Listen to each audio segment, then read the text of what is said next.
کہ دلائل الخیرات جو درود پاک کا ایک مجموعہ بنایا گیا ہے، دلائل الخیرات میں پہلے اسماء الہیہ ہیں، پھر درود ہیں 200 بار، میں پورا ان کا میسیج پڑھ رہا ہوں، اور اس کے بعد روزانہ کا حزب پڑھنے کا ایک طریقہ درج ہے، یعنی ایک مجموعہ مختصر سا۔ اگر کوئی شخص پہلے دن مثلاً پیر کو یہ سب ہی پڑھ لے تو اگلے دن کیا صرف اس دن کا حزب پڑھ لینا کافی ہوگا؟ یہ اس کے لیے اسماء الہیہ اور درود پڑھنا بھی ضروری ہے۔ دیکھیں، ہماری بہن کو پہلے تو گزارش یہ ہے کہ اس طرح کی چیزیں جو بعد میں ایجاد ہوئیں اور شریعت نے ان کے پڑھنے میں یا دیگر معاملات میں کوئی پابندی نہیں رکھی، تو آپ اس کو بالکل بغیر کسی پابندی کے پڑھ سکتے ہیں، کوئی سائیڈ ایفیکٹ نہیں ہوتا، کوئی نقصان نہیں ہوتا، اور آپ کو اگر اچھی نیت ہے تو انشاءاللہ اس پر ثواب بھی ملے گا۔ پہلی بات تو یہ ہے، تو لہذا اس کا جواب تو ہو گیا آپ کا۔ دوسری بات یہ ہے کہ جتنے شوق اور دلچسپی سے آپ نے دلائل الخیرات شریف کے بارے میں کویسچن کیا، میں اس کتاب سے میں بھی عقیدت رکھتا ہوں اور کوئی اس کے خلاف نہیں ہوں، نہ اس کے مضامین کے خلاف ہوں۔ اس سے بعض لوگ کہتے ہیں جی بدعت ایجاد ہو گئی، نہیں، یہ اگر ہے بھی ایک نئی چیز اس طرح ترتیب دینا تو بدعت حسنہ میں داخل ہوگی اور اس پر ثواب کا ترتب ہی ہوتا ہے۔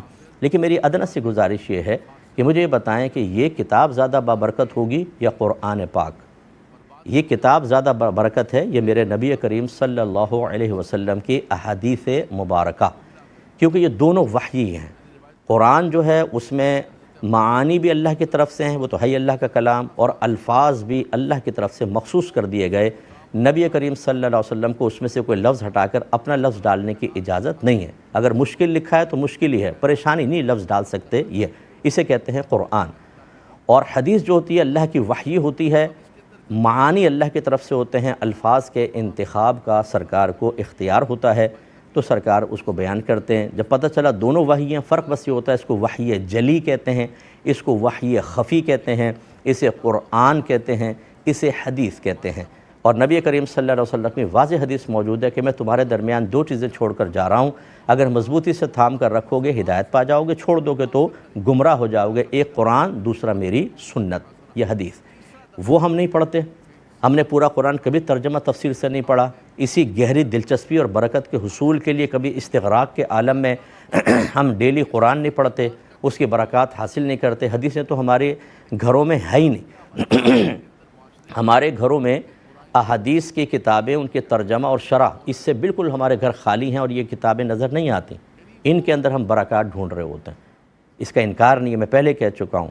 لیکن کیا ترجیحات کوئی بھی نہیں ہے؟ ہم نے اس کو ترجیح دے دی، قرآن بند پڑا ہوا ہے، دلائل الخیرات ڈیلی پڑھ رہے ہیں، کیوں؟ کون سی ایسی برکت ہے جو اس میں نہیں ہے اور آپ کو یہاں نظر آئی؟ اس لیے میری گزارش ہے کہ ہمارے اکابرین نے اگر اس قسم کی چیزوں کو آگے لائے، وہ ان لوگوں کے لیے تھی، ان کے زمانے میں چلے جائیں جو پہلے سے ہی گھر سے قرآن حدیث کا علم سیکھتے تھے، فقہ کا علم سیکھتے تھے، پھر مساجد میں گئے، وہاں یہ تمام چیزیں سکھا دیں، فرض علوم بھی آ گئے، بیسکس بھی آ گئیں، قرآن سے رغبت بھی ہے، حدیث سے بھی ہے، اب ٹائم ہے چلو یہ کر لو۔ اور ہماری حالت یہ ہے کہ تمام چیزیں کچھ بھی نہیں، ان میں لگ گئے۔ تو بلا تمثیل میں سمجھانے کے لیے عرض کر رہا ہوں کہ ایک شخص تو ہے جس کی صحت زبردست قسم کی ہے، بالکل پرفیکٹ ہے، ٹیسٹ کروائے، تمام ٹیسٹ پاس ہو گئے، ہم نے کہا چلو یار یہ بادام پستے کھا لو، دماغ تمہارا اور اچھا ہو جائے گا، یہ کر لو تو ایکسرسائز کر لو اور اچھا فٹ ہو جاؤ گے، ایک یہ ہے۔ اور ایک ہے کہ کینسر کا مریض ہے، 50 امراض ہیں، نہ ہم اس کے مرض دور کرتے ہیں نہ اس کی دوا استعمال کرتے اور کہتے ہیں کہ یہ ٹھنڈائی پی لیں، ہم نے بادام پستہ خود رگڑ دیا، اس میں دودھ بھی ڈال دیا، اس سے آپ کا دماغ تیز ہوگا۔ اس سے آپ اندازہ کر لیں گے کہ اس کو اس کے بجائے کسی اور چیز کی ضرورت ہے، ان کے لیے صحیح ہے۔ یہ لوگ ایسے ہیں سمجھ لیں جو پہلے زمانے کے ہیں، اور یہ ہے آج کے زمانے کا۔ امید ہے کہ آپ بات سمجھے ہوں گے، لہٰذا تھوڑا سا توجہ فرمائیں۔ ایک بہن نے کویسچن کیا تھا، وہ دلائل الخیرات کا اگلا کویسچن ان کا تھا کہ بعض لوگ اسے پڑھنے کے لیے اجازت ضروری قرار دیتے ہیں، اس کی شرعی وجہ کیا ہے؟ کیا بلا اجازت پڑھنا جائز نہیں ہے؟ تو بالکل پڑھ سکتے ہیں۔ میں نے آپ کو پہلے اس سوال کے جواب میں کہہ دیا تھا کہ جو نئی نئی چیزیں ایجاد ہوتی ہیں، یہ جب شریعت نے خود کہا ہی نہیں کہ پڑھو یا نہ پڑھو، تو کون ہوتا ہے اس کو روکنے والا کہ ہم اجازت نہ دیں تو نہ پڑھو؟ اور اس میں تو درود پاک ہیں، درود پاک پڑھنے کی کس سے اجازت درکار ہے؟ بالکل آپ پڑھ لیں۔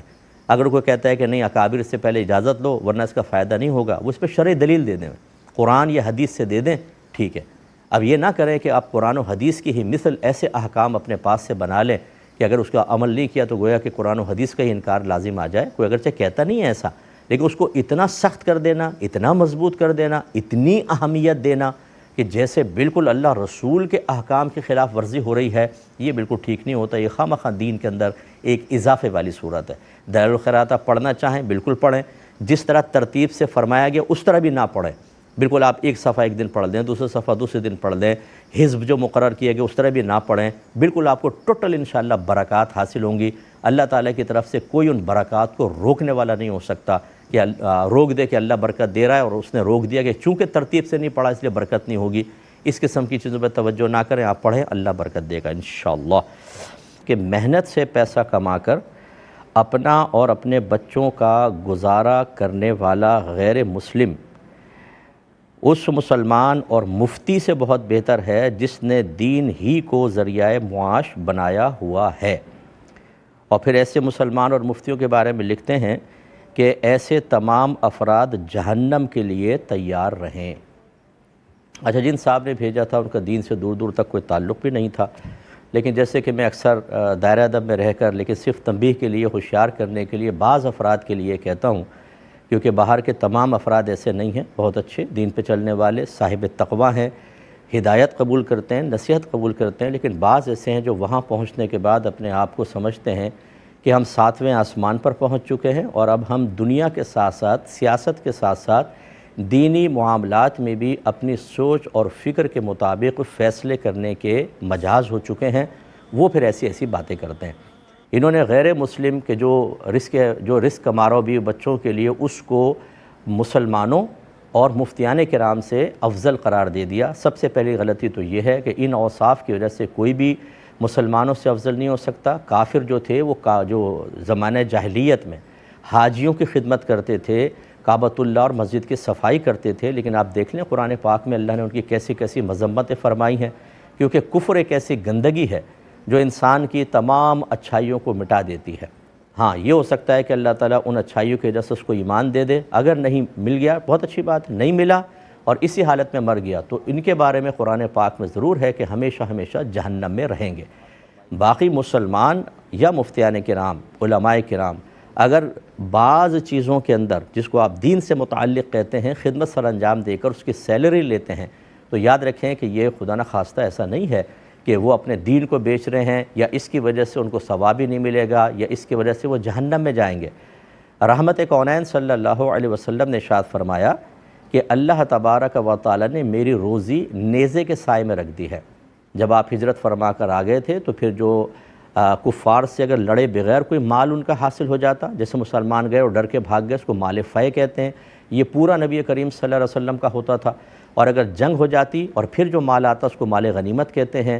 اس میں سے 5واں حصہ رحمت کونین صلی اللہ علیہ وسلم کا ہوتا تھا اور اسی سے آپ کا اور آپ کے تمام گھر والوں کا گزارا تھا۔ تو کیا یہ جو شخص ہے جو فتویٰ دے رہا ہے جو اہل بھی نہیں ہے، کیا یہ کہے گا کہ نبی کریم صلی اللہ علیہ وسلم نے گویا کہ کار نبوت کے بدلے میں معاذ اللہ یہ لے لیا تو اس وجہ سے ان کو کوئی ثواب نہیں ملے گا، حالانکہ یہ مقرر کرنے والی ذات خود اللہ تبارک و تعالیٰ کی ہے۔ ایسے حضرت ابوبکر صدیق رضی اللہ تعالیٰ عنہ جب امیر المومنین بنے تو بازار میں نظر آئے۔ عمر فاروق رضی اللہ تعالیٰ عنہ نے عرض کی کہ یا امیر المومنین آپ یہاں کیا کر رہے ہیں؟ فرمایا اگر یہاں نہیں ہوں گا تو میرا گھر کیسے چلے گا؟ آپ نے عرض کی اگر آپ یہاں ہوں گے تو کار خلافت کیسے چلے گا؟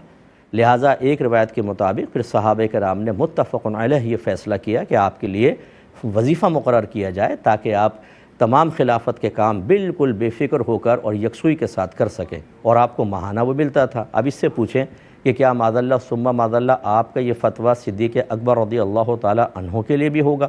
میں اور بہت ساری مثالیں دے سکتا ہوں لیکن ٹائم کم ہے، لہذا ایسے شخص کا یہ کہنا کہ یہ جو ذریعہ معاش جیسے امام صاحب ہیں، اگر امام صاحب بازار میں جا کر کاروبار کریں گے اور وہ تو نمازیں کون آپ پڑھائیں گے؟ آ کر نمازیں آپ ہیں نہیں، اور امام کو آپ نے کہہ کے ہٹا دیا، اب کون نماز پڑھائے گا؟ عید بھی گئی، جمعے میں پرابلم، پھر عام نمازوں کے اندر یہ اصل میں اس طرح بیٹھ کے باتیں کرنے والا جو ہوتا ہے وہ شاید کسی محفل کے اندر اپنے ہم خیال لوگوں میں تو تھوڑی اپنی ہائپ بنا لے گا اور لوگ واہ واہ کر دیں گے، لیکن میدان معاشر میں ذلت و رسوائی ہے، اور خدا نخواستہ اگر یہ جرأت حد کفر تک پہنچ گئی تو ہمیشہ ہمیشہ کے لیے جہنم میں بھی جا سکتے ہیں۔ اللہ تعالیٰ کی بارگاہ میں توبہ کریں، اور یہ خیال بالکل غلط ہے۔ جہاں فقہاء نے اجازت مرحمت فرمائی وہاں پر انسان دینی کام کی نیت سے نہیں، اپنے وقت دینے کی نیت سے بالکل پیسہ لے سکتا ہے۔ جیسے علماء جو واعظ کرتے ہیں، اصلاحی بیانات کرتے ہیں، وہ اس طرح امام ہے، مؤذن ہے، بچوں کو قرآن پڑھانے والے، اسی طرح دارالعلوموں کے اندر دین پڑھانے والے علماء، ان سب کے لیے یہ شرعاً جائز ہے، اور ان کا یہ جو کہنا ہے بالکل حرام اور گناہ کبیرہ ہے۔ کسی نے پوچھا ہے کہ قربانی کے گوشت سے امام حسین کی نیاز اور اپنے ابا کی برسی کا کھانا بنا سکتے ہیں کہ نہیں؟ جی بالکل بنا سکتے ہیں، جب آپ قربانی کرتے ہیں۔ ہاں اگر آپ نے منت مانی تھی پھر تو صدقہ کرنا ہوگا۔ ویسے جو عام قربانی ہوتی ہے آپ کی، اس میں مستحب ہے کہ 3 حصے کر لیں، ایک رشتہ داروں کا، ایک غریبوں کا، ایک اپنا، اور اگر نہ کریں سارے رکھ لیں تو بہرحال آپ اس گوشت کے خود مالک ہیں، اور جب آپ مالک ہیں تو اس سے آپ نیاز بھی دے سکتے ہیں، چاہے وہ کسی بھی بزرگ کی ہو، بشمول امام حسین رضی اللہ تعالی عنہ، اور والد صاحب کی برسی میں بھی استعمال کر سکتے ہیں، شرعاً کوئی ممانعت نہیں ہے۔